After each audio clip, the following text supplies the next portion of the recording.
సంగారెడ్డి జిల్లా పటాన్చెరు పరిధిలోని బీరంగూడలో హనుమాన్ జయంతి సందర్భంగా నిర్వహించిన హనుమాన్ విజయోత్సవ ర్యాలీ వైభవంగా జరిగింది. ఈ కార్యక్రమం గత 10 ఏళ్లుగా సాంప్రదాయబద్ధంగా నిర్వహిస్తున్నట్లు బీజేపీ రాష్ట్ర కార్యవర్గ సభ్యులు ఆదేలి రవీందర్ తెలిపారు. ఏడాది కూడా వేలాదిగా భక్తులు తరలివచ్చి ర్యాలీని విజయవంతం చేశారు. బీరంగూడ మార్కెట్ నుంచి ప్రారంభమైన శోభాయాత్ర ఎంఆర్ఓ కార్యాలయం వందనాపురి కాలనీ మీదుగా గుట్ట కమాన్ వరకు భక్తి పార్వస్యంతో సాగింది. ర్యాలీలో పాల్గొన్న భక్తులు హనుమాన్ నామస్మరణతో ప్రాంతమంతా మార్మోగించారు. ఈ సందర్భంగా ఆదిల్లి రవీందర్ మాట్లాడుతూ ఈ కార్యక్రమానికి రాజకీయాలతో ఎలాంటి సంబంధం లేదని, హిందూ సమాజం ఐక్యతను చాటి చెప్పే ఆధ్యాత్మిక కార్యక్రమమని అన్నారు. కులమతాలకు అతీతంగా హిందువులందరూ ఐక్యంగా ఉండాలని, ధర్మరక్షణ ప్రతి ఒక్కరి బాధ్యత అని పేర్కొన్నారు. యువత ధర్మం, దేవాలయాల పరిరక్షణలో ముందుండాలని పిలుపునిచ్చారు. ఈ కార్యక్రమంలో బీజేపీ నాయకులు, గ్రామ పెద్దలు, స్థానిక నాయకులు, వివిధ కాలనీల అధ్యక్షులు, యువత మరియు పెద్ద సంఖ్యలో భక్తులు పాల్గొన్నారు.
హనుమాన్ జయంతి విజయోత్సవం పేరిట గత 10 సంవత్సరాల నుంచి గత 10 సంవత్సరాలుగా ఈ బీరంగూడ గ్రామంలో ఈ యొక్క హనుమాన్ విజయోత్సవ ర్యాలీ నిర్వహిస్తూ ఉన్నాం. ప్రతి సంవత్సరం కూడా హనుమాన్ దేవాలయంలో ప్రత్యేక పూజ నిర్వహించడమే కాకుండా సాయంత్రం పూట బీరంగూడ మార్కెట్ నుండి మరి ఈ యొక్క ఎంఆర్ఓ ఆఫీస్ నుండి ఈ బండారెడ్డి కాలనీ మీదుగా వందనాపూర్ కాలనీ మీదుగా గుట్ట కమాన్ నుండి మరి తిరిగి హనుమాన్ దేవాలయానికి ఈ యొక్క యాత్ర చేరడం.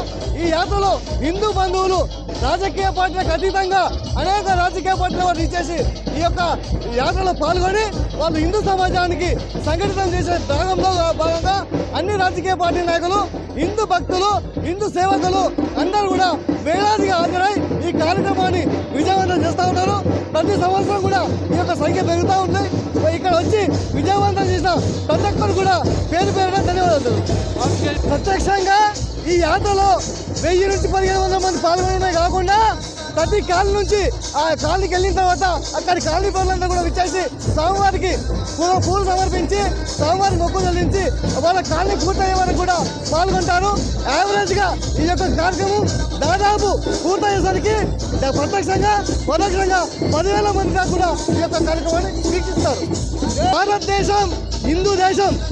హిందూ దేశం ప్రపంచ దేశంలో ఉన్న ఏకైక భారతదేశంలో హిందూ దేశంలో ఈరోజు అనేక రాజకీయ పార్టీలు ఓటు బ్యాంకు రాజకీయాలు చేస్తూ హిందూ సమాజాన్ని విచ్ఛిన్నం చేస్తున్న మజ్లిస్ లాంటి పార్టీలకు ఓటు బ్యాంక్ రాజకీయాలు చేస్తూ వాళ్ళకి సపోర్ట్ చేస్తూ హిందూ సమాజాన్ని, హిందూ దేవతలను, హిందూ యొక్క సంస్కృతిని అవహేళన చేస్తున్న తరుణంలో హిందూ జాతిని సంఘటన చేసి హిందూ సమాజాన్ని చైతన్యం చేసి ఈ యొక్క హిందూ శక్తిని చూపెట్టడమే ఏదైతే ఈ రాజకీయ పార్టీలు హిందూ సమాజానికి వ్యతిరేకంగా ఉంటాయో ఆ రాజకీయ పార్టీలను బొంద పెట్టడమే లక్ష్యంగా హిందూ సమాజాన్ని సంఘటన చేసే లక్ష్యంగా చేస్తున్న ఈ కార్యక్రమానికి వేల సంఖ్యలో భక్తులు ప్రజలు పాల్గొంటున్నారు.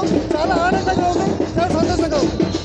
అనే వ్యక్తి మొదలు హిందూ సమాజం, భారతదేశం, హిందూ సమాజం ఎవరైతే ఏ రాజకీయ పార్టీ అయితే హిందూ సమాజానికి రక్షణగా ఉంటుందో, ఏ రాజకీయ పార్టీ అయితే హిందువులకు సపోర్ట్ చేస్తుందో, ఏ రాజకీయ పార్టీ అయితే హిందువులకు రక్షణగా నిలబడుతుందో ఆ రాజకీయ పార్టీ బీజేపీ. కాబట్టి నేను భారతీయ జనతా పార్టీలో హిందూ దేవతలను రక్షించే పార్టీ, హిందూ సమాజాన్ని రక్షించే పార్టీ, హిందూ సంస్కృతిని కాపాడే పార్టీ భారతీయ జనతా పార్టీ. కాబట్టి భారతీయ జనతా పార్టీ సభ్యుగా ఉన్నాను.